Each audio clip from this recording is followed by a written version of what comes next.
Good morning everyone, welcome back to my channel. আমার নতুন আরও একটি ব্লগে তোমাদের সকলকে জানাই অনেক স্বাগত। আজকে শনিবার, এখন সকালবেলা আমরা চা নিয়ে বসেছি চা খেতে। বাবাই রুটি দিয়ে সন্দেশ দিয়ে খেলো খানিকক্ষণ, এখন চা দিয়ে বিস্কুট দিয়ে খাবে, আর আমি রুটি খাবো। এই আমার বিস্কুট আমাকে দিচ্ছিল, বিস্কুট আমি খাবো, আমি খাচ্ছি। আমি রুটি দিয়ে চা দিয়ে খাবো। মা এসেছিলো কালকে সন্ধ্যেবেলা, রুটি নিয়ে এসেছিলো করে। সকালবেলা মা উঠে আবার চলে গেছে 7টা 6:30 7টার সময় চলে গেছে, আবার আসবে বিকেলবেলা সন্ধ্যেবেলা আসবে। তো এখন চলো চাটা খেয়ে তারপরে বিছনা তুলবো ঘরের। বিছনা তুলে কাচাকুচি ভেজাবো। এই যে আমার পেছনে দেখতে পাচ্ছ এক গামলা রয়েছে, আজকে যদি না কাচি আর জমিয়ে রাখা পসিবল হচ্ছে না, কারণ জমতেই থাকছে। আজকে সব ভাবছি কি সব না পারলেও অর্ধেকটা কাচার চেষ্টা করব। রোদও আছে বাইরে, আগে চা খেয়ে আগে জামাকাপড় ভিজাবো, ভিজিয়ে তারপর বিছনা তুলবো, তারপর রান্নাবান্না জোগাড় করবো। তো চলো দেখতে থাকো। চায়ের কালারটা আজকে কি সুন্দর এসছে, দেখো পুরো লাল। এইখান থেকে দেখলে দারুণ লাগছে কালারটা, পুরো পারফেক্ট লিকার চা। চলো পরে আসছি। এখন বাজে 11:30 আর সব ঘর দর আমি পরিষ্কার করে গুছিয়ে নিলাম। এই ঘরটা গুছিয়ে নিলাম, আর এখানে যে জামা কাপড় ছিল তার 80% সব চুবিয়ে দিয়েছি। এর মধ্যে শুধু 3টে জিন্সের প্যান্ট আর একটা বিছানার চাদর রয়েছে। এইগুলো আর হলো না, কারণ সার্ফ শেষ হয়ে গেছে, সার্ফ নেই। যতটা সার্ফ ছিল তাই দিয়ে এই এক গামলা, এটা কিন্তু ভালোই বড় গামলা, অনেকটা সব জামা কাপড় ভিজিয়ে দিয়েছি। আর কি কি করলাম তখন থেকে সেটাই তোমাদের দেখাই, চলো। এই ঘরে বিছানাটা তুলেছি, বিছানা তুললাম। চেয়ারের পরে জামা কাপড় লন্ডভন্ড হয়েছিল, সেগুলো গোছালাম। এবার আসি রান্নাঘরে কি কি করলাম। চাল ধুয়ে এখানে ভিজিয়ে রেখেছি, অল্প একটু চাল, যেহেতু আমি আর বাবাই খাবো, তো অল্প এক কোটার থেকেও কম চাল নিলে হয়েছে। আর এখানে ডাল ভিজিয়ে রেখেছি, মুগের ডাল, এটা 2টো কাঁচা লঙ্কা দিয়ে আর লবণ দিয়ে রেখেছি, এটা সেদ্ধ বসাবো। আর এখানে সজনের ডাঁটা দিয়ে আলু দিয়ে টমেটো দিয়ে মাছের ঝোল করব। মাছটাও ফ্রিজের থেকে বের করে এখানে যে জলে চুবিয়ে রেখেছি। আর এর মধ্যে একটা মাছের মাথা রয়েছে, এই মাথাটা এনেছিলাম বাঁধাকপি খাওয়ার জন্য। বাঁধাকপি রয়েছে ফ্রিজে, তো এখন ভাবছি না, যদি মাছের ঝোল করি আর বাঁধাকপি করি, বাবাই তো অত মানে ভালোভাবে খাবে না, জোর করে ওকে মাছ খাওয়াতে হয়। মাছের পেটি হয়তো 1 পিস তাও খাবে কি খাবে না বলতে পারবো না, জোর করে খাওয়াতে হয়। তার থেকে যদি একটু ডাল করি আর মাছের মাথা দিয়ে মুগ ডাল বাবার ফেভারিট, তাহলে ওর খাওয়াটা ভালোভাবে হবে। আর একটা ডিমও আছে এখানে, ডিমটা আমি অমলেটও করে দিতে পারি, কি সেদ্ধ করে রাখতে পারি। তো তাই জন্য আর বাঁধাকপিটা থাক, তোমাদের দাদাভাই বাড়ি আসুক, তারপর একদিন মাছের মাথা এনে কিংবা চিংড়ি মাছ এনে রান্না করে খাওয়া যাবে। আজকে মুগের ডালই করি, তো তাই হবে রান্না। আজকে তো শনিবার, তো শনিবারে কিন্তু আমাদের বাড়িতে নর্মালি নিরামিষ হয়, তোমাদের দাদাভাই খায় বলে। আর আমি আর বাবাই কোনো দিন যদি আগের দিনে রান্না বান্না থাকে তাহলে খেয়ে নিই। তো ও তো নেই, আর ফ্রিজে সে মাছ রেখে দিয়ে গেছে, ওই প্রথম দিন রান্না করা হয়নি, ওই জন্য একদিনের বাজার এক্সট্রা হয়ে গেছে, তাই খেয়ে পাচ্ছি না। এখন কতদিন রেখে দেবো ফ্রিজের জিনিস, ওই জন্য রান্না করেই নিই। তোমার দাদা হয়তো না, এমনিও বাইরে গেছে, বাইরে গেলে আর ওই মানামানি হয় না, বাইরেতে খেয়েই নেই। বাইরের খাবার তো আর সেই নিরামিষ সেইভাবে হয় না, বাড়িতে যেটা হয়। তো এই গোছানো কমপ্লিট, আর কাচাকুচি করব আমি এখন না, রান্না কমপ্লিট করে নেব, তারপরে কাচাকুচি করব। তো চলো এখন ভাতটা বসিয়ে দিই, ডাল বসিয়ে দিই, দিয়ে এই আলু আর সজনের ডাঁটা এগুলো সব কাটবো। তো পেঁয়াজ দেবো না আজকে মাছে, এই নিরামিষ মানে আদা বাটা দিয়ে আদা জিরে দিয়েই রান্না করবো। তো দেখতে থাকো।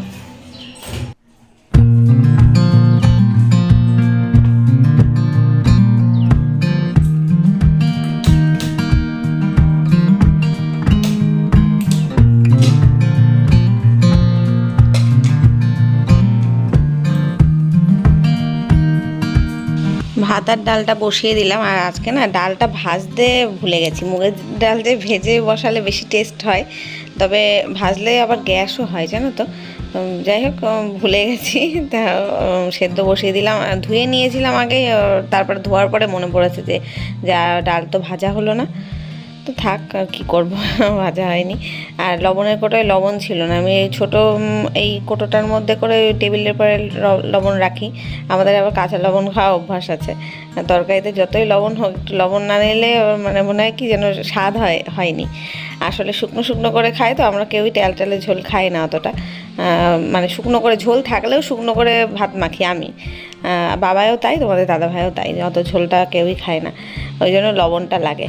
তো এই যে আলুটা কেটে নিলাম, আর সজনে ডাঁটাগুলো না এতদিন ধরে ফ্রিজে রেখে একদম লাঠির মতন শক্ত হয়ে গেছে।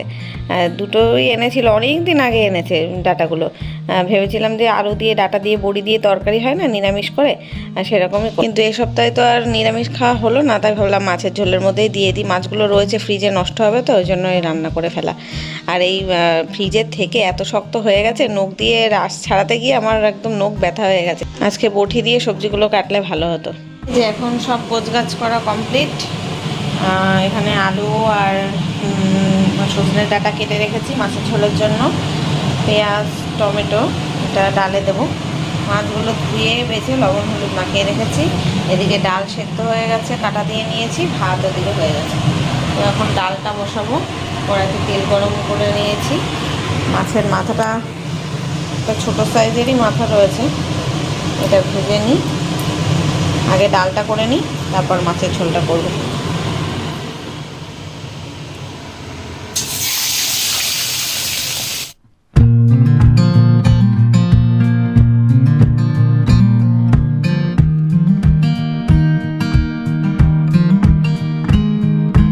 রান্না বসিয়ে দেখছি সব মশলার কোটোগুলো প্রায় খালি হয়ে গেছে, মানে অল্প অল্প সব মশলা রয়েছে, তো ভাবলাম এখন হাত খালি আছে, মাছটা ভাজা হতে থাক, আমি মশলাগুলো সব ভরে নিই।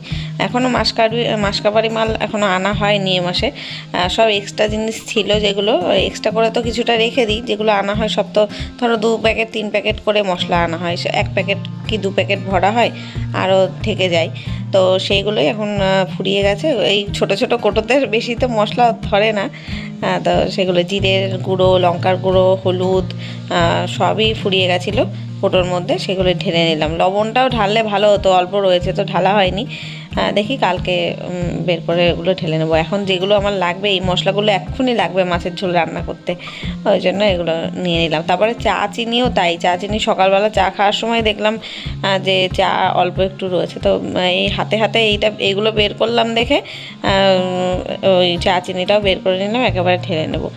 আর লবণের প্যাকেটটা মানে খোলা ছিল না, একদম আস্ত প্যাকেট, ওই জন্য ভাবলাম তাহলে থাক, অন্যদিন ভরবো, আসলে আমি ভুলেও গেছিলাম।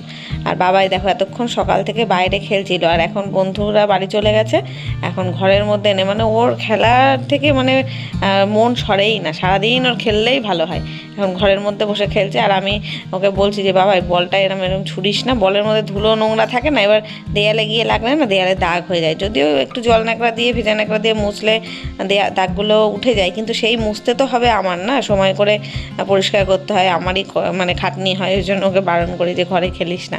আর ওকে তাই বলছি যে মাসি কাজ করতে আসার আগে তুই স্নানটা করে নে, নইলে কি করে ও খালি পায়ে না ফুটবল খেলে বাইরে উঠোনে, এবার পুরো পায়ে ধুলো ধুলো হয়ে যায়, এবার যেই ঘরটা মুছে যায় তারপরে যে এসে ও বাথরুমে ঢোকে স্নান করতে, ওর পায়ের পুরো ধুলোর ছাপ ছাপ ছাপ ছাপ হয়ে যায় পুরো বারান্দা দিয়ে, এবার সেইটা আবার আমার মুছতে হয়, ডবল খাটনি হয়, ওই জন্য ওকে বলি যে তুই স্নান করতে যাবি আগে মাসির ঘর মোছার আগে, যেই দেখবি মাসি এসে গেছে ঘর ঝাড় দিচ্ছে তখনই তুই স্নানে ঢুকবি, আর মোছা হয়ে যাবে তারপরে তুই বেরোবি, নইলে মোছার আগেই বেরিয়ে একদম খাটে উঠে বসে থাকবি যাতে তোর পা নিচে না পড়ে, আর খুব ঘর পাড়ায় জানো না, মোছা হয়ে যাবে আর ঘর পাড়ায়, আর এই সাদা টাইলসের ঘরে যেই মানে একটুখানি ধুলো হলেই তো কেমন দেখবে, কেমন ধুলো ধুলো মানে চোখে দেখা যায়, একটা চুল পড়ে থাকলেও দেখা যায়, এইটাই হচ্ছে প্রবলেম সাদা জিনিসের, দেখতে যেমন সাদা জিনিস ভালো লাগে কিন্তু নোংরা হলেও সেরকম খাটনি পরিষ্কার করতে গেলে, তাই ও সে ছাপ করে রেখে দেয় সব সারা ঘরে।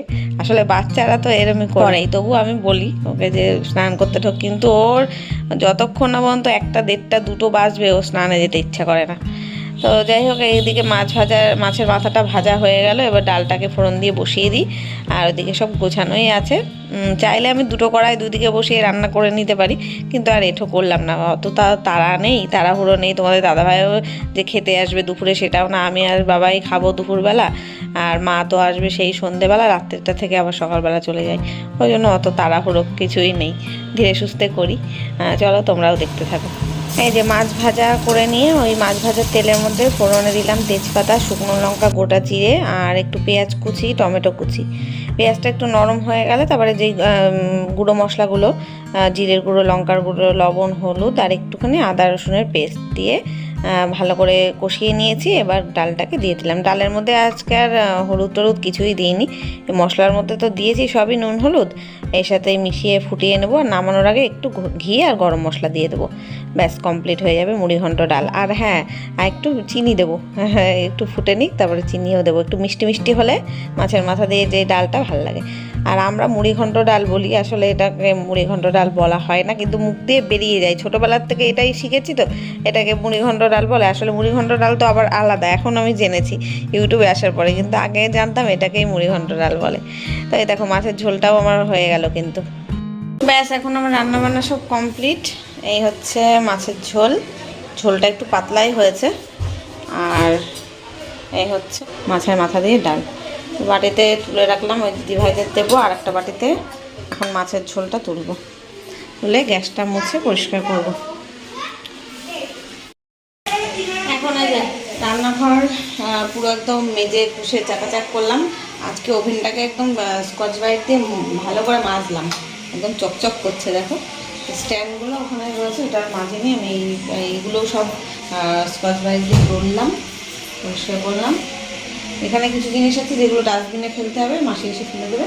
আর এর মধ্যে কড়াইটা এখানে রেখেছি, কারণ আজকে বড় গামলাটায় তো সব জামা কাপড় ভিজিয়েছি, এই জন্য ছোটো গামলায় বাসন রাখা হচ্ছে, এটা ধরছে না। এই জন্য কড়াইটা এখানে থাক, মাসি এসে বের করে নেবে।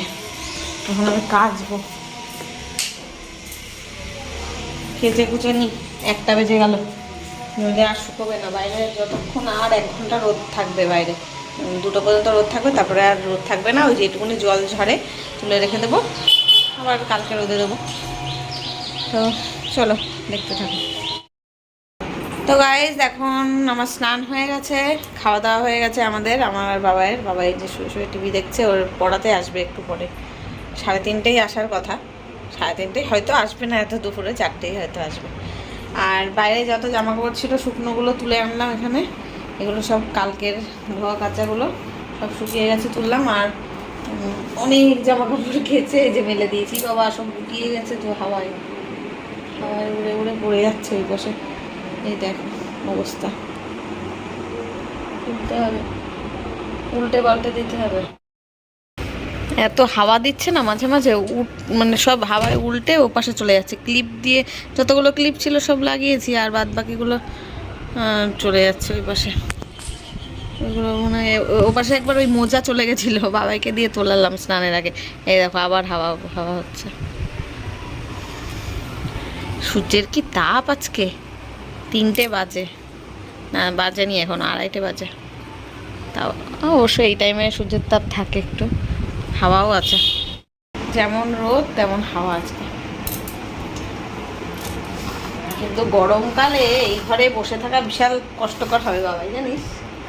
এখন আরামে শীতকালটা আরাম করে নিলি, আরামে এই ঘরে কাটিয়ে দিস, কিন্তু গরমকালে এই ঘরে বসাই যাবে না, এই জানলায় বসা যাবে না, এই খাটের এত দূর পর্যন্ত এই দেখো রোদ চলে আসছে। এখন শীতকাল বলে বেশ আরামে খাট গরম হয়ে থাকে, ভালো লাগে, ঘুমানো যায় আরামে। কিন্তু গরমকালে আমার ঘরটা ভালো আরামদায়ক হবে। এখন শীতকালে আমার ঘরে কি ঠান্ডা, যেতে ইচ্ছে করে না। আমি তো সারাদিন এই ঘরেই থাকি, মানে যে কোনো কিছু কাজ এডিট করা বলো, সকালে যে একটু এই ঘরে বসি, কেউ আসলে এই ঘরে বসি, বিকেলবেলা বাবাইকে পড়ানো টানো সব, শুধু রাত্রেবেলা ওই ঘরে ঘুমাতে যাই। আর তোমাদের দাদাভাই যদি দুপুরবেলা বাড়ি থাকে তাহলে ওই ঘরে ঘুমাই, তাছাড়া ওই ঘরে যাওয়াই হয়। আজকে অবশ্য পড়াতে আসবে, তাই যাবো ওই ঘরে। কারণ ওই আমি একবার শুয়ে থাকলে না, ধরো একটু ঘুম ঘুম এসে যায়, তখন আর উঠতে ইচ্ছা করে না। উঠে আবার লোটা কম্বল গুছিয়ে বিছনা গুছিয়ে ওই ঘরে যেতে হবে। এই দিকটা দিয়ে উঠি রোদ, জানলা এখন না বন্ধ করে দিই, এই 3টে বাজলেই মশা সব ঘরে ঢোকা শুরু হয়ে যাবে। এখন গরম পড়ছে না, রাত্রিবেলা অল আউট জ্বালিয়ে দিলেও কি মশা কামড়ায়। এই জানলা খোলা থাকে বলে এগুলো হয়। চলো আমি একটু শুই, রেস্ট নিই। ও বাইরের ওই উল্টে দিয়ে আসতে হবে জামা কাপড়গুলো, পড়ে যাচ্ছে একটা গেঞ্জি, ওটাকে তুলে ঠিক করে রাখি, ঠিক করে আসি। এইখানে দেখো ক্যামেরার সামনেই একটা গাছের ডগা দেখা যাচ্ছে না, চোখে পড়ছে। এটা কি গাছ বলো তো? লজ্জাবতী গাছ। তোমাদের দাদাভাই নিয়ে এসেছিলো কিছুদিন আগে, গাছটা একদম ছোট্ট ছিল, তো এখন দেখছি ধেই ধেই করে লম্বা হয়ে যাচ্ছে, লম্বা হয়ে একদম মানে পাঁচিলের ওপর অব্দি উঠে গেছে। কি সুন্দর দেখো, মাথা উঁচু করে রয়েছে, লতিয়ে লতিয়ে চলে। তো এখন দেখি পাঁচিলে উঠে গেলে পাঁচিলের ওপর দিয়েই যাবে খুনি। তো গুড ইভিনিং, এখন সন্ধেবেলা। আর সন্ধেবেলায় পড়াতে এসেছিলো বাবাইকে, পড়িয়ে টড়িয়ে চলে গেছে। তখন চা খাওয়া হয়ে গেছে, চা খাওয়া শ্যুট করে নিয়ে আজকে। আর এখন মা আসলো 7টার সময়, আমাদের জন্য চাউমিন নিয়ে এসছে। কালকে খুব খেতে ইচ্ছে করছিল বাইরের কিছু খাবার, মুখরোচক, ওই জন্য আজকে মা আসার সময় একেবারে সন্ধেবেলা চাউমিন নিয়েই বাড়ি ঢুকেছে। তো আমরা এখন চাউমিনটাই খাবো 3জনে মিলে, আর মার সাথে একটু গল্প গুজব করবো। আর ভিডিওটা এখানেই শেষ করব আজকে। কালকে দেখা হবে নতুন কোনো ব্লগের সাথে। ততক্ষণ সবাই খুব ভালো থেকো, সুস্থ থেকো। আজকের মতো টাটা, গুড নাইট।